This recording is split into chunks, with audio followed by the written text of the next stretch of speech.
Shalom Adonai. Vamos gravar mais uma aula, vamos para mais um momento de diálogo teológico. Iremos falar nesta manhã, nesse dia, sobre um assunto relacionado à história da teologia. A história da teologia tratando sobre um reavivamento, tá?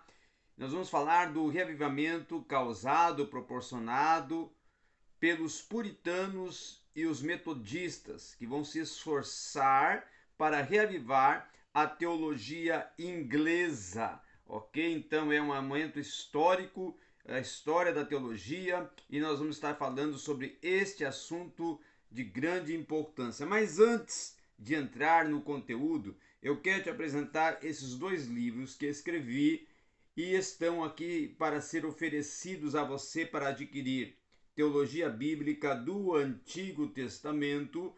Esse é um livro que eu trabalho os temas principais de âmbito teológico de uma forma panorâmica, de uma forma também de uma linguagem mais apropriada, mais coloquial, mas não deixando de ter uma erudição e tratando de assuntos que vão enriquecer o seu conhecimento teológico dentro do âmbito do Antigo Testamento. Esse livro está por apenas R$ 60 e você pode estar aí adquirindo comigo, deixando seu pedido aí no comentário, ok? Muito bem.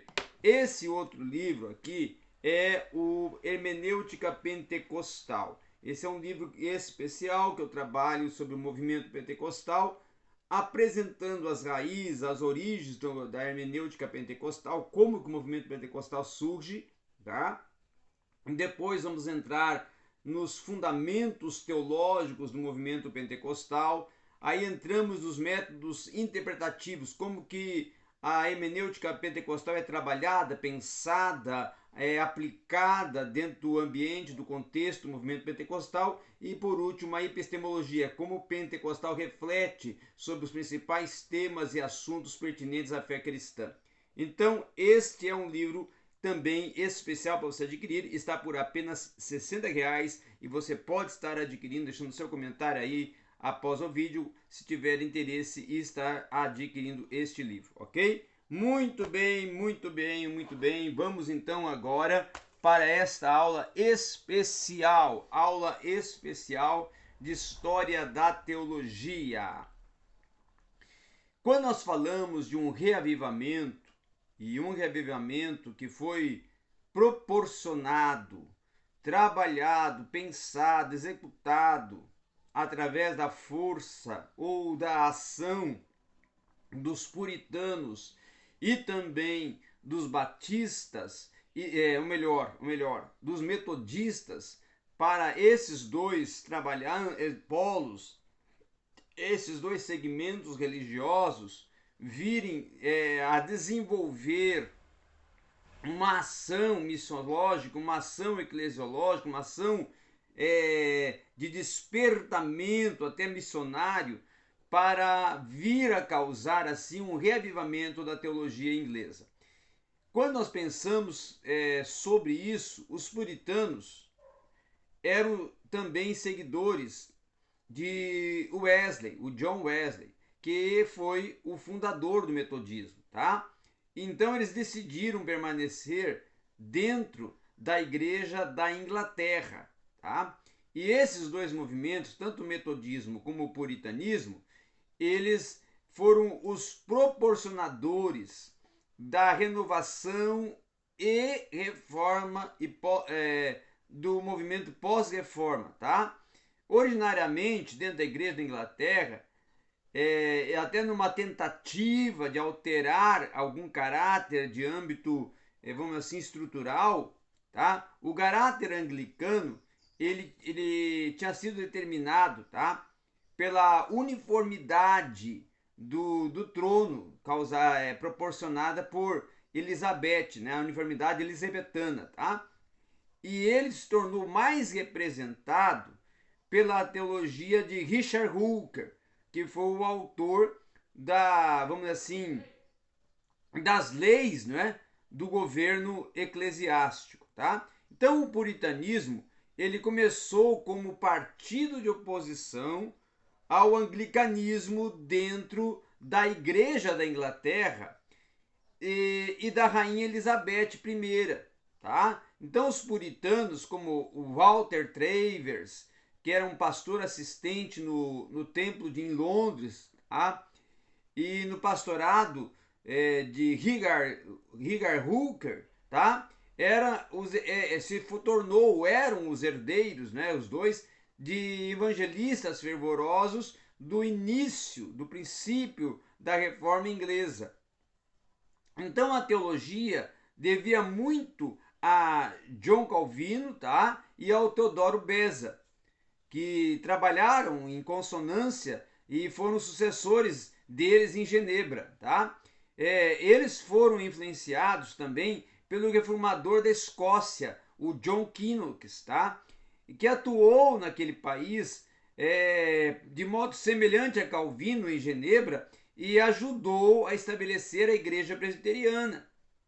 Inclusive, vamos dizer assim, que o Teodoro Beza, que foi o sucessor de Calvino em Genebra, ele foi um dos mentores até do projeto de implantação da igreja presbiteriana. Então, segundo o modelo da teologia e a forma de governo proposta por Calvino, o governo eclesiástico, como a Igreja Nacional da Escócia, tá? Então, o puritanismo ele foi adquirido ou veio a surgir com características próprias ao se tentar obter um domínio da Igreja da Inglaterra. Embora ele fosse basicamente calvinista na sua teologia, ele não combinava muito bem com nenhuma outra forma de calvinismo.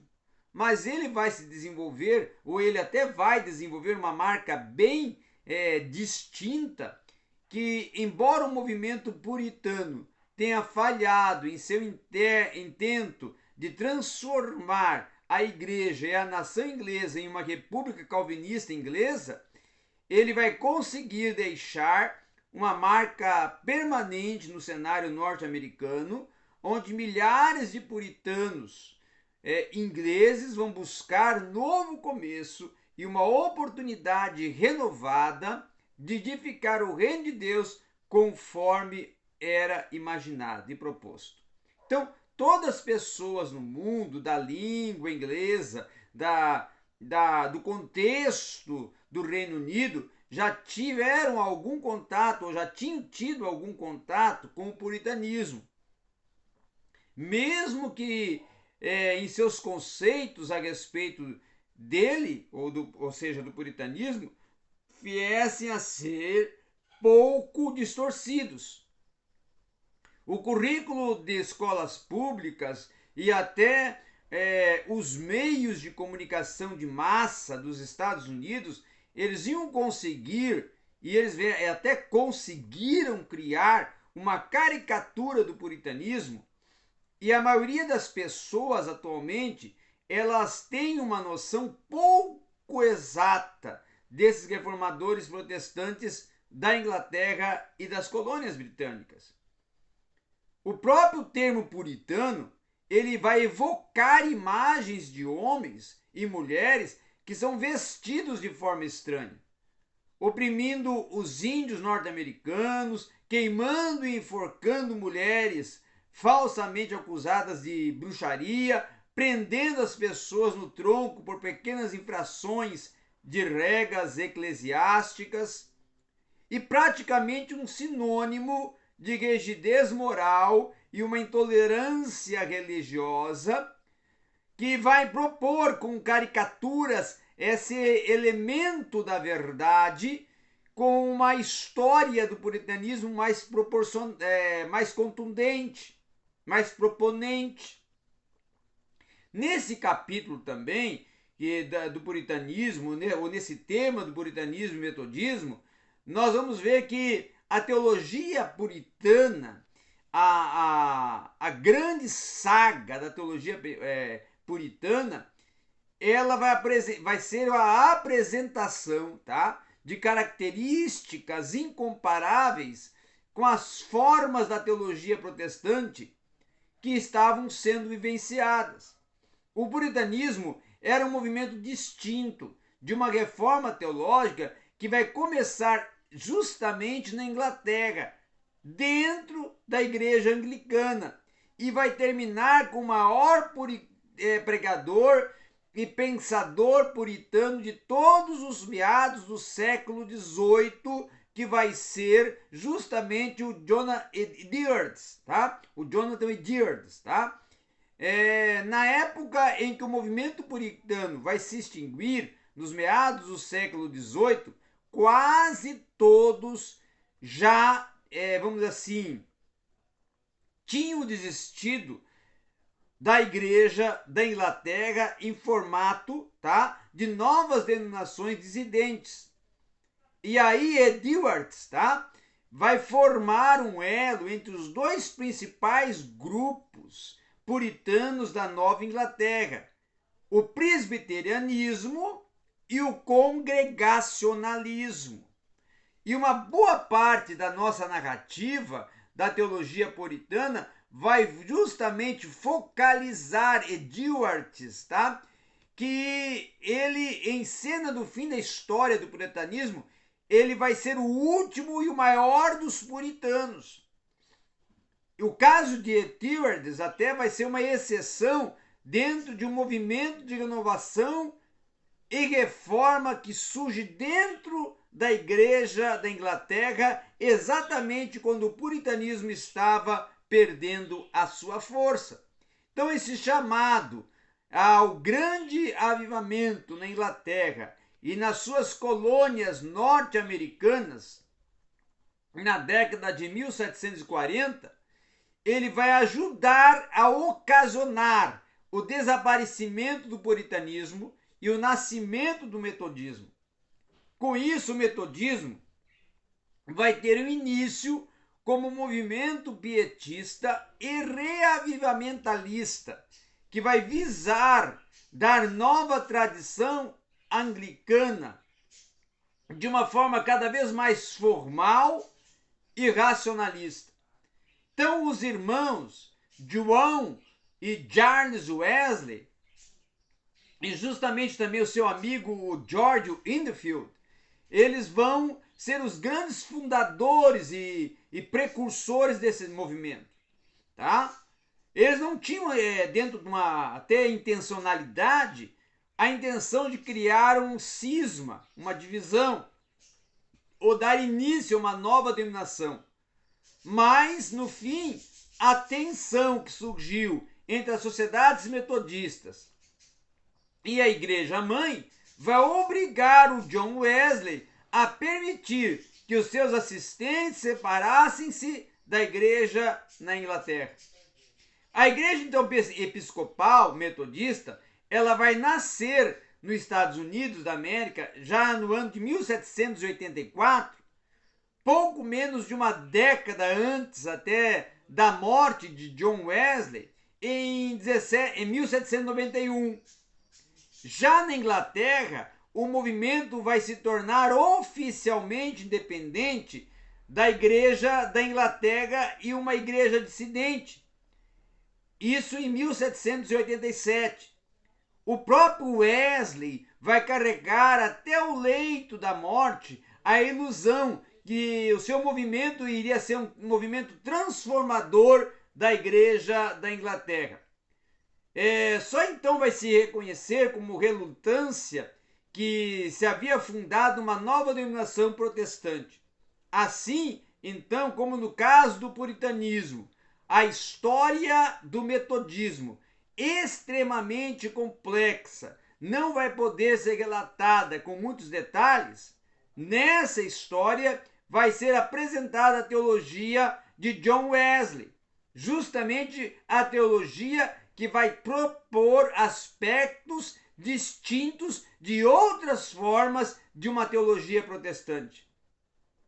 A teologia do puritanismo, ela era uma forma de calvinismo com uma forte, ou até com um forte caráter e personalidade de cunho evangélico.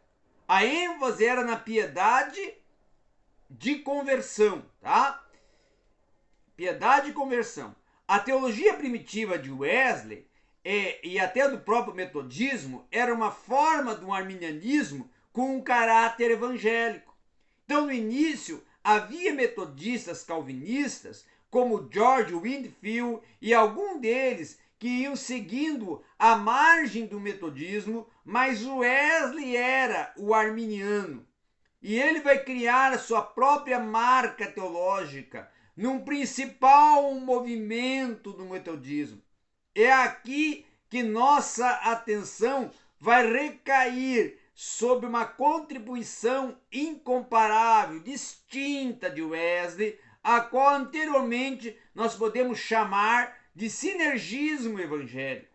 Então, esse perfeccionismo de Wesley, ele talvez não seja totalmente o mais novo na história do pensamento cristão, mas vai ser certamente criado e proposto como um novo elemento para ser acrescentado ao conjunto, e esse conjunto cada vez mais diversificado de opções que os protestantes vão estar encontrando diante de si nos séculos 18 e 19. Então, esse novo movimento puritano e a sua teologia também proposta, ele vai ter uma proponência que alguns estudiosos que vão discutir e debater a verdadeira essência e os limites do puritanismo vão dizer que Jonathan Edwards, como sendo o príncipe dos puritanos, né? Ao passo, e vão também dizer que ele vai aparecer mais tarde para ser considerado um verdadeiro e genuíno puritano. Então, alguns estudiosos vão atribuir o início do puritanismo a João Calvino e a reforma em Genebra. E outros, até mais sensatos, vão insistir que ninguém antes de Walter Travers deve ser considerado um puritano genuíno no sentido histórico-teológico. E aí nós vamos seguir a linha mais moderada, que o puritanismo como movimento distinto e até um pouco diferente dos protestantes britânicos, vão reagir contra a uniformidade elisabetana da igreja inglesa nessa segunda metade do século XVI. E o Jonathan Edwards, como o último e maior dos teólogos puritanos, nesse desenrolar de nossa história, vai ser aquele que vai morrer pouco depois de tomar posse do cargo de presidente da Universidade de Princeton, em 1758, e se tornar o maior expoente do puritanismo, deixando um legado para o puritanismo. Então, os primeiros puritanos, que eram todos calvinistas ingleses, que esperavam transformar toda a igreja da Inglaterra em uma igreja nacional presbiteriana, nos moldes que já tinha na Escócia, e toda a Inglaterra, vindo em uma república cristã, segundo o modelo de Genebra, quando essa uniformidade elisabetana, tá, vai ficar mais nítida e firmemente estabelecida, as suas vozes vão soar em protesto contra os elementos que eram até considerados como papismo na teologia, na adoração e no governo eclesiástico anglicano. Ou seja, era uma consideração que a Igreja da Inglaterra, sob até um governo de Elizabeth e Hooker, tá? O Richard Hooker, e vários arcebispos de Cantuária, que já estavam demasiadamente próxima até de um catolicismo romano, agora queriam purificar, eliminando essas crenças e práticas romanas, e todos eles queriam abolir o cargo de bispo e deixar as congregações ter voz ativa em sua escolha do governo eclesiástico. Então eles desprezavam os livros e desprezavam o livro, principalmente da oração comum e queriam um culto mais simples e centralizado nos sermões. A maioria deles considerava que as vestimentas sacerdotais e o incenso e os altares mores e as genuflexões e as imagens das igrejas eram símbolos perniciosos que representavam tendências antibíblicas e católicas na igreja e nas igrejas inglesas. O rótulo puritanos, ele vai ser atribuído pelo desejo de purificar a igreja inglesa nessas tradições e adaptar a sua própria visão à teologia e à prática reformada. Nas primeiras décadas do século XVIII, os puritanos vão começar a discutir a respeito da natureza da igreja considerada ideal. Alguns até queriam permanecer na igreja da Inglaterra e a qualquer custo continuar tentando reformá-la. Outros iam insistir que a igreja estatal estava irreversivelmente corrupta e poluída, longe até de qualquer possibilidade de reforma. E estes vão se separar da igreja anglicana e vão formar igrejas independentes que vão seguir a forma congregacional de governo eclesiástico. Então, cada igreja, nessa perspectiva, ela seria uma igreja autônoma, com um governo próprio, que iria escolher seu próprio pastor e tomaria suas próprias decisões a respeito do culto e as suas práticas.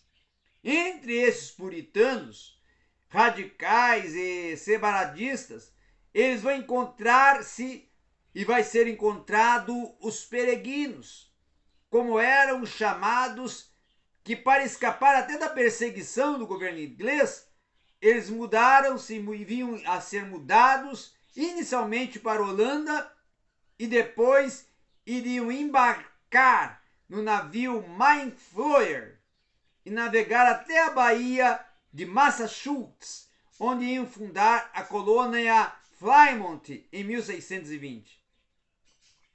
Durante a década de 1630, milhares de puritanos que partem da Inglaterra para se estabelecer na Nova Inglaterra e estabelecer uma república originalmente cristã, essa maioria vai se tornar congregacional.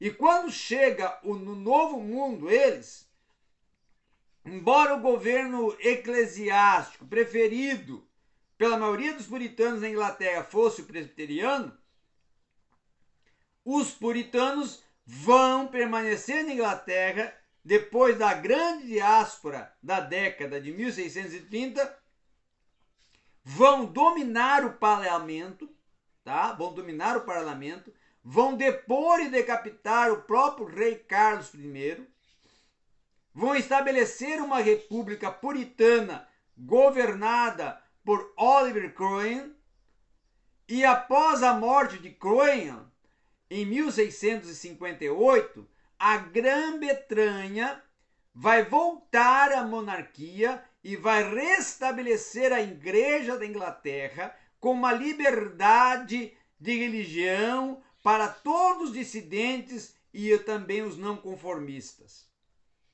Já no início da Guerra Civil contra a coroa, o parlamento vai convocar uma Assembleia Nacional de Ministros e teólogos também puritanos na Baía de Westminster, Westminster, em Londres, com a proposta que a Assembleia de Westminster ia criar e cria um sínodo de 151 líderes puritanos e presbiterianos, cuja intenção era estabelecer os alicerces da Igreja Reformada Nacional na Inglaterra, segundo o modelo da Igreja Nacional da Escócia.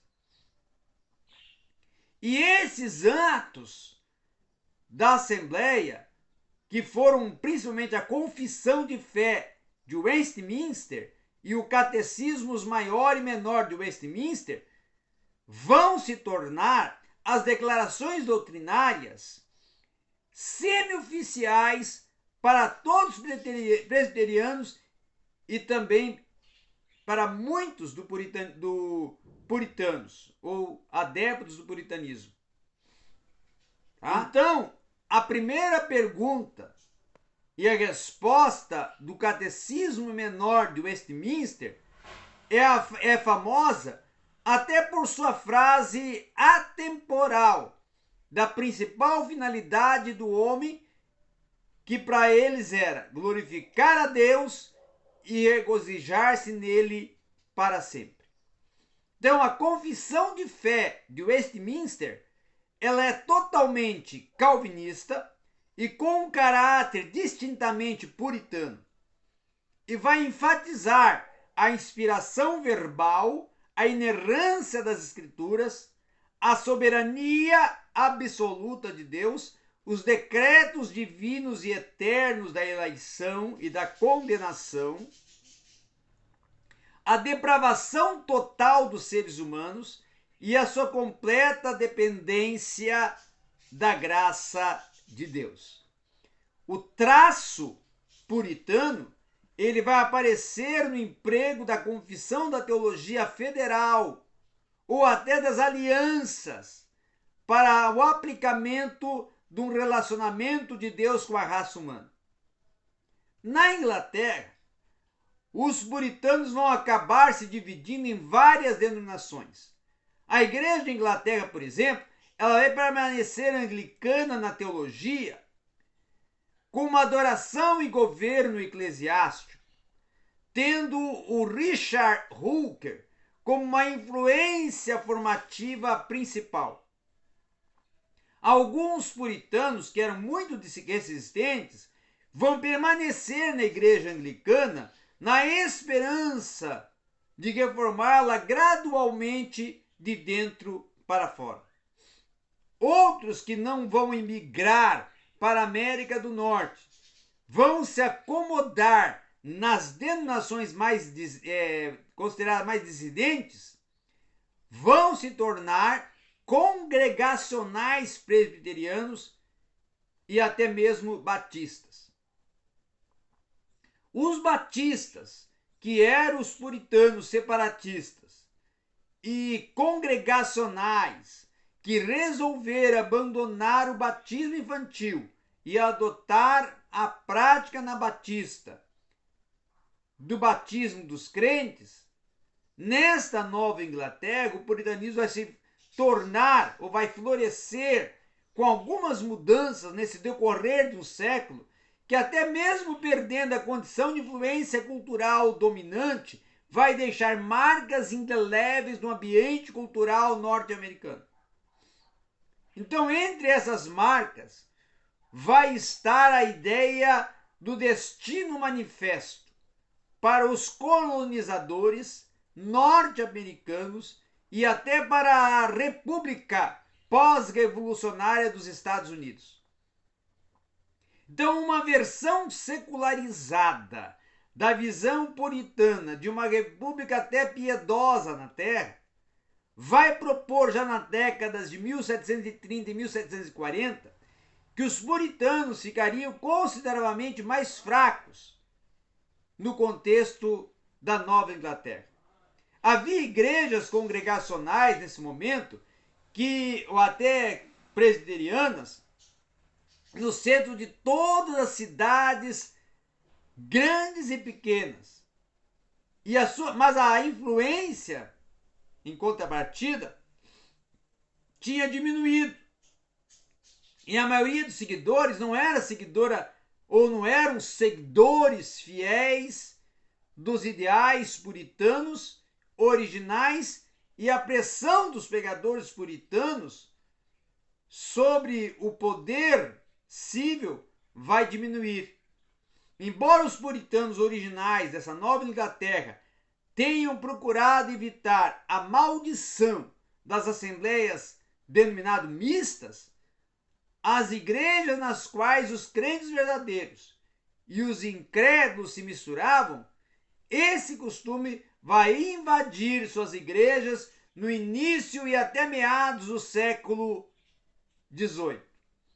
E aí Jonathan Edwards vai procurar reverter essa tendência através de um fervor evangelístico e de uma disciplina eclesiástica.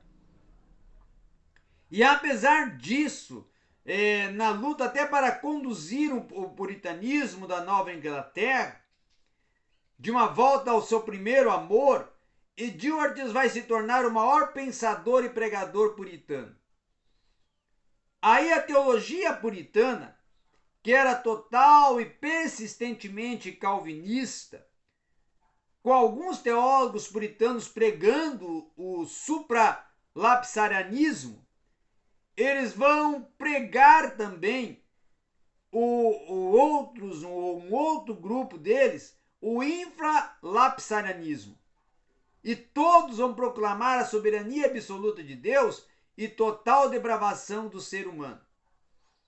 Com isso, eles teriam concordado, de uma forma até sincera, com os 5 temas teológicos do Sínodo de Dort, o TULIP, e condenavam o arminianismo como doença gangrenosa na teologia cristã.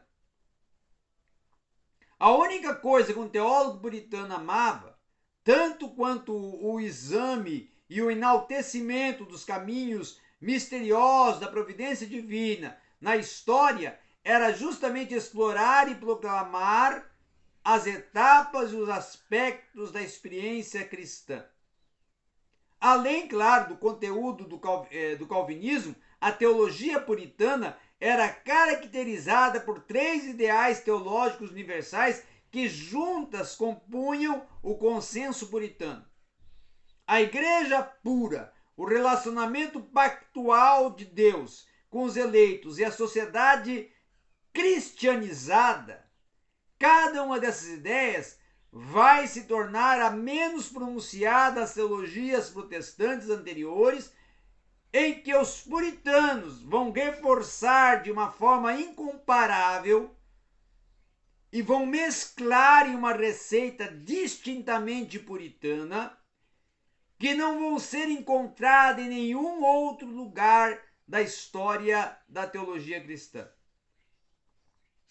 Uma das marcas registradas da teologia puritana vai ser justamente o ideal da igreja pura. Para os reformadores puritanos da igreja da Inglaterra, até sob a uniformidade elizabetana, isto vai significar 2 coisas.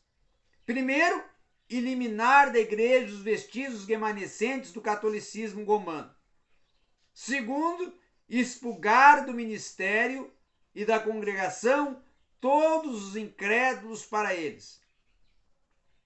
A igreja verdadeira de Jesus Cristo era mais do que uma autarquia do Estado ou até um grupo de apoio aos pecadores. E ela devia ser o corpo de Cristo na terra, com a presença comunitária do reino de Deus na história e uma cidade acima das demais, cuja luz brilhante, ou cuja luz viesse a brilhar para que todos vissem. Por isso, a igreja então precisava ser composta de verdadeiros santos de Deus e demonstrar crenças corretas, vidas puras e líderes com essas qualidades. Mas certamente que cristãos meramente nominais, até sem nenhuma experiência genuína com Deus, de um verdadeiro arrependimento e fé, não deviam ser membros plenos. Então esses deviam ter licença até para frequentar a igreja e até ser obrigados a tanto, mas não podiam ser admitidos plenamente. Com isso, os puritanos consideravam a igreja de Inglaterra uma assembleia mista, que não fazia o mínimo esforço para distinguir os crentes dos incrédulos E a igreja da Inglaterra bastava ser para eles um cidadão para pertencer à igreja, para estar ingressando na igreja da Inglaterra. Para eles bastava ser um cidadão correto do reino, batizado na infância na igreja, para ser membro pleno com todos os inerentes direitos e tal condição de membro. Os puritanos então olharam ao redor e pensaram em encontrar sacerdotes e bispos com pouca ou nenhuma intenção de serem cristãos verdadeiros. E aí é por isso que eles vão se empenhar na tarefa de purificar a igreja. Não somente das práticas que eles consideravam vestígios de papismo, mas também de pessoas que não davam evidência de crença e devoção cristãs. Com esse ideal puritano da igreja de crentes fiéis, vai se criar um dilema que quem merecia entrar para o grupo e quem devia ficar de fora ou até ser lançado para o mundo, devia ser aqueles que viessem a discordar dessas propostas e pressupostos e afirmativas e devolutivas teológicas. Então, as poucas congregações puritanas, denominadas separatistas, que vão adotar essa solução, vão se tornar conhecidas como batistas e vão crescer muito na América do Norte, a América do Norte principalmente pós-revolucionária. Já nos séculos 17 e 18, porém representando a minoria até entre os puritanos britânicos e os norte-americanos, então um número muito maior de puritanos vai solucionar esse dilema identificando sinais da graça. E esses que pudessem ser observados na vida dos crentes, vindo a exigir que os candidatos à filiação plena da igreja revelassem esses sinais e fizessem a profissão da fé publicamente.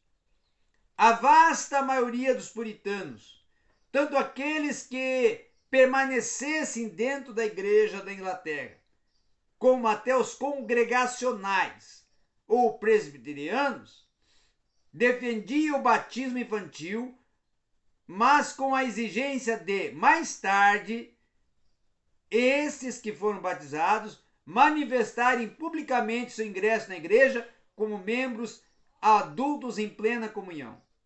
As pessoas que não conseguissem explicar suas crenças e nem prestar contas satisfatórias de sua aquisição de fé, essas seriam excluídas da aflição efetiva. Com essa exigência, e essa exigência que até era contrária às leis de um governo eclesiástico da igreja na Inglaterra, vai requerer somente uma cerimônia de confirmação na qual a pessoa confirmava publicamente o batismo, e com isso cada vez mais puritanos se separavam da igreja estatal e tornavam-se perseguidos por isso. Então os puritanos vão emigrar para a Nova Inglaterra na década de 1630 e 1640, vão desenvolver suas próprias formas de uma eclesiologia puritana, e quase todas as igrejas que eram congregacionais do governo eclesiástico vão se manter fortes com elos fraternais entre elas. Os puritanos que vão sair da Inglaterra como presbiterianos, na maioria vão adotar rapidamente o congregacionalismo e vão se estabelecer na colônia de Baía de Massachusetts. Da Baía de Massachusetts. E esse vai ser o começo da antiga igreja congregacional norte-americana, que posteriormente vai se fundir às várias denominações protestantes para formar a Igreja Unida de Cristo, como atualmente ela é chamada.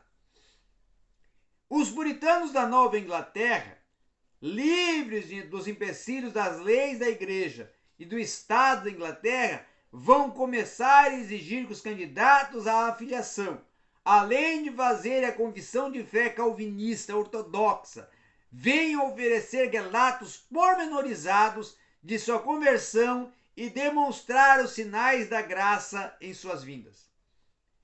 Diferentemente dos pietistas alemães, os puritanos da Nova Inglaterra não vão enfatizar os sentimentos e principalmente desconfianças dos estados emocionais. Quando lhe é perguntado aos candidatos a membro da igreja a respeito das suas respectivas conversões, eles queriam ouvir as descrições da sua contrição, arrependimento, crença, confiança e certeza de perdão. E quando perguntavam a respeito dos sinais da graça, ou até procuravam, não se referia à perfeição na vida, mas, na verdade, queriam provas de uma sincera dedicação à igreja e da participação constante na sociedade, de vida familiar sólida e de interesse genuíno em ouvir e estudar as Escrituras. Então, em muitas igrejas puritanas, apenas pessoas que cumpriam as qualificações necessárias para serem batizadas e tornadas membros é que era admitida a ceia do Senhor e somente os filhos delas se tornavam batizados. Com isso, vai se chegar a ter uma verdadeira fé salvífica e vão partir, então, a considerada possibilidade de se tornarem membros efetivos e de constituir na igreja de cunho da Nova Inglaterra, principalmente a igreja de cunho puritanista. Tá? Então essa é a proposta desse renascimento do puritanismo, oriundo do metodismo, dentro do seio da igreja na Inglaterra, com a efetivação do presbiterianismo e do congregacionalismo. Obrigado a todos. Essa foi a nossa best-seller aula de teologia, que foi dentro do âmbito da história da teologia, hoje, aqui no seu canal, A Rota Teologia. Lembrando que aqui estão os livros para você estar adquirindo. Obrigado a todos.